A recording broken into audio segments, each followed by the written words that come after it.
tenemos que hablar de cuestiones que no son tan alegres, porque desde que se decretó el estado de alarma hay una crisis sanitaria que se ha llevado por delante en Euskadi a más de 11.000 personas, ya vamos adelantándoles datos, pero también una crisis económica que ha supuesto que más de 11.000 vascos se encuentren en el paro, a los que hay que sumar los 168.000 que han ido a los ERTEs.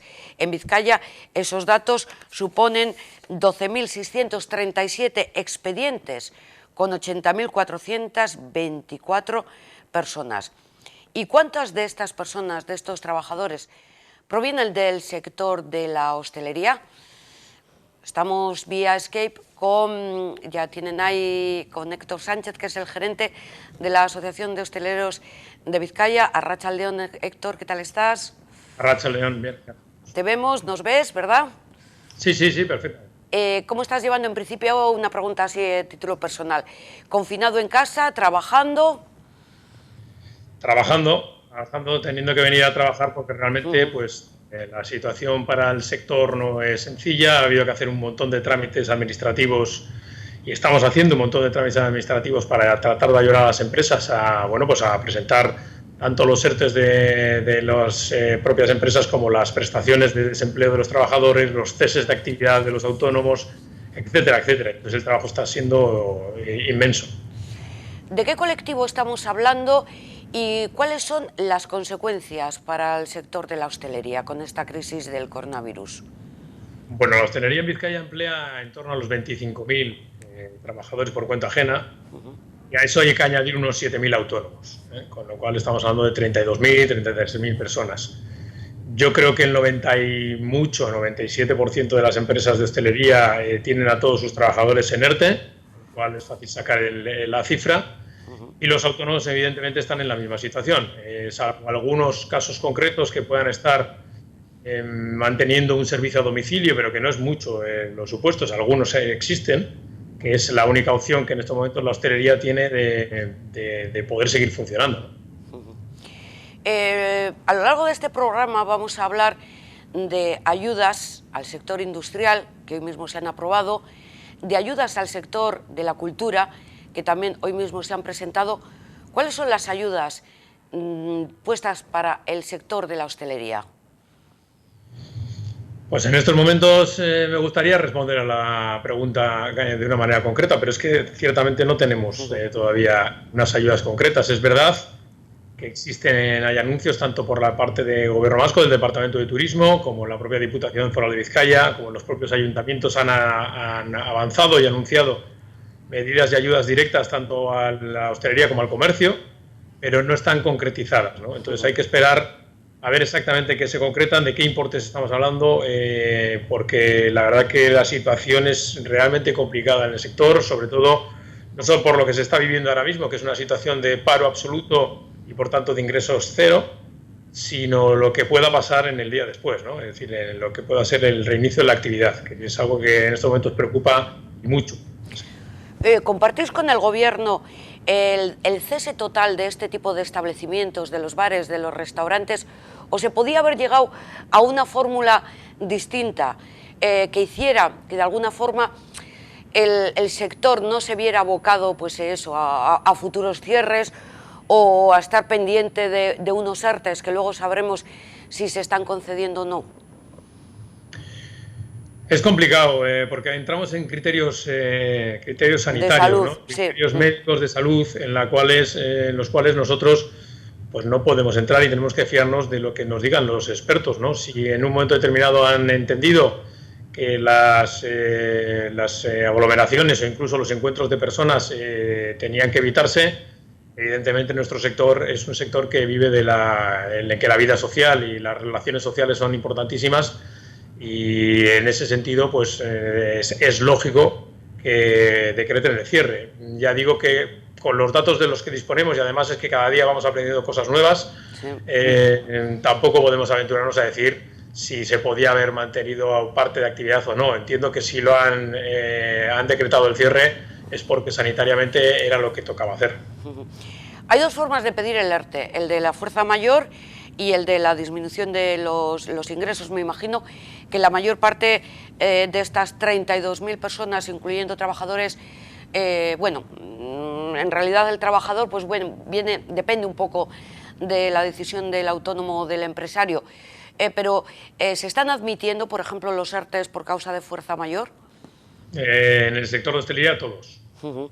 Todos, porque realmente hay una orden de cierre, el Real Decreto del estado de alarma del 14 de marzo obligaba al cierre de los establecimientos de hostelería. Unos días después vino la orden del Ministerio de Transportes que obligaba al cierre también a los establecimientos de alojamiento, a los hoteles, sí, pensiones, etcétera. Con lo cual el sector no tiene otra alternativa. Es que no es un tema de decido continuar a ver si puedo tener ventas o no las tengo. Tiene que estar cerrado, salvo, ya digo, lo único que está permitido es el servicio a domicilio. Pero también es verdad que muchos de los establecimientos que han intentado hacer o utilizar esa vía no está saliendo todo lo rentable que podría uno imaginar, ¿no? Entonces, algunos solo lo han intentado y luego han cejado de ello, vamos, han parado. ¿En algún momento este estado de alarma finalizará y todo volverá a la normalidad o no? ¿Cuál es el futuro que veis para los hosteleros de Vizcaya? El futuro efectivamente va a depender mucho de lo que establezcan las autoridades en cuanto a las medidas que se deban de cumplir una vez se inicia la actividad. Estamos hablando de medidas de aforo, medidas de distancias, medidas bueno, pues, que traten de evitar nuevos contagios y que la situación sea normalizada. Lo que está claro es que la hostelería va a tener muy complicado aguantar una apertura, vamos a decirlo, a medias, ¿no? O a medio gas. Yo creo que eso es algo que las administraciones públicas, los poderes legislativos tienen que tener bien claro. La hostelería no puede aguantar una apertura con un 50% de aforo y mismos costes laborales. Es imposible.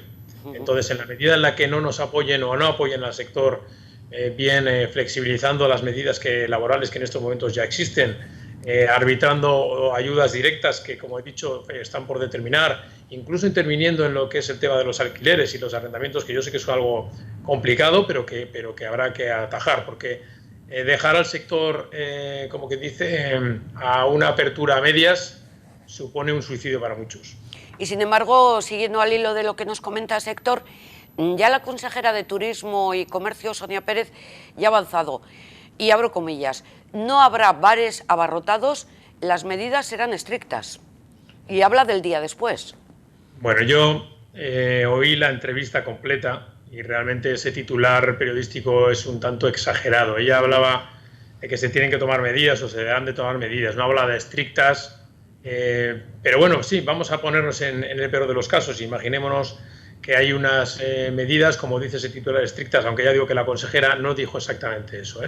Esto es algo que tiene que establecerse y valorarse desde el Gobierno central, que es el competente para ello, independientemente de que las comunidades autónomas o incluso las administraciones más cercanas puedan presionar. En base a lo que se establezca y lo que se decida, nosotros lo que decimos es que primero tiene que haber esa flexibilidad, pues tienen que permitir que los ERTEs se puedan mantener más allá de lo que es la finalización del estado de alarma para aquellos empresarios que no ven otra salida y que no tienen otras posibilidades a la hora de funcionar, que se puedan llevar a cabo recuperaciones parciales o escalonadas de los trabajadores que están en esos ERTEs, en tanto en cuanto la actividad vuelva a la normalidad. Hay que tener en cuenta que hay sectores en los que la actividad es muy complicada de pensar o de imaginar en una situación de unas medidas limitativas, ¿no? Es decir, estoy hablando de subsectores como el ocio nocturno, ¿no? ¿Qué va a hacer el ocio nocturno si efectivamente las personas no se pueden juntar, ¿no? O tiene que haber un cierto espacio, ¿no?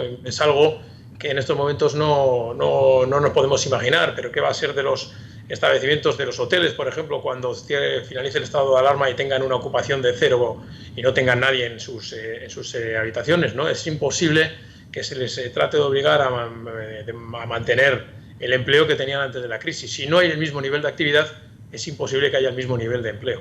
O sea, que se presupone que no solamente será el ERTE, sino que luego podría haber despidos. Yo no estoy hablando de despidos, estoy diciendo que puede que se continúe con ERTEs. Yo no estoy diciendo despidos. Pueden seguir siendo ERTEs temporales, pero hasta que se recuperen los niveles de actividad que permitan que las actividades y las empresas sean rentables. ¿Cuál es la aportación del sector de la hostelería al Producto Interior Bruto? Se coge el sector del turismo, que abarca más que la hostelería. En Euskadi estamos en torno al 6% del PIB de Euskadi. Es verdad que en Vizcaya está un poquito por debajo, en Guipúzcoa por encima casi el 7%. Nosotros estaremos en Vizcaya en torno al 5,5%, 5,4% del PIB, lo que es todo el sector turístico. Y ya para terminar, ¿cuál es la recomendación que la Asociación de Hosteleros hace a sus asociados?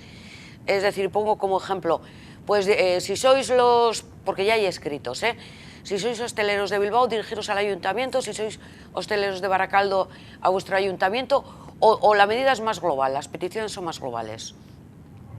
Yo creo que hay medidas globales y luego hay medidas particulares, ¿no? Es decir, evidentemente cada ayuntamiento, cada municipio que tienen sus competencias van a actuar. Es verdad que las medidas o las armas que tienen pues son, en este caso, más limitadas, porque pueden actuar sobre tasas municipales, por ejemplo, sobre algún tipo de impuesto municipal, pueden arbitrar ayudas directas. Después tenemos la Diputación Foral de Vizcaya, que tiene una parte muy importante porque no deja de ser el órgano recaudador. La Hacienda Foral es la que establece los plazos de liquidación de los distintos ingresos y de los distintos impuestos, y también los plazos de que se vayan a tener que hacer efectivos. Ya se han arbitrado medidas en ese sentido, y luego la propia Diputación también tiene que arbitrar medidas. Tenemos el Gobierno vasco, sobre todo el Departamento de Turismo, que es el que tiene que darnos armas y nos tiene que dar opciones para que los negocios y el sector recupere cuanto antes la actividad a través de la promoción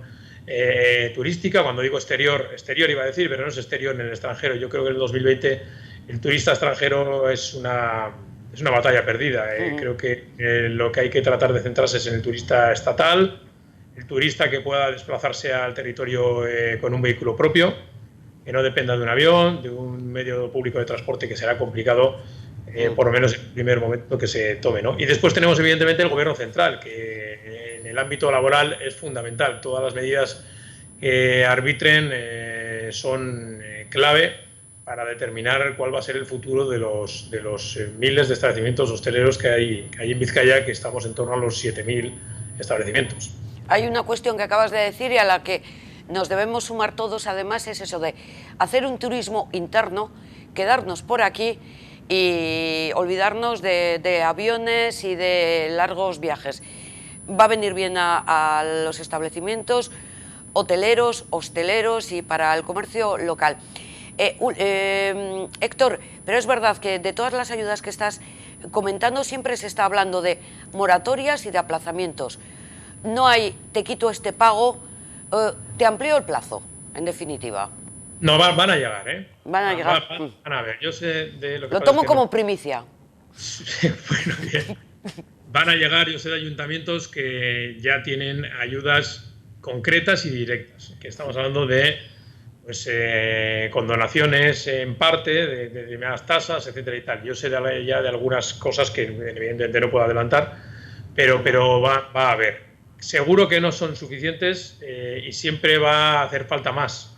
Pero lo que está claro es que entre todas las instituciones, ya digo, tanto ayuntamientos como diputaciones, como Diputación, como Gobierno vasco, como Gobierno central, entre todos tienen que sumar para ayudar a un sector que realmente lo va a necesitar, porque, ya digo, es un sector que nos da vida a todos, sí, que alegra nuestras calles, queramos que no.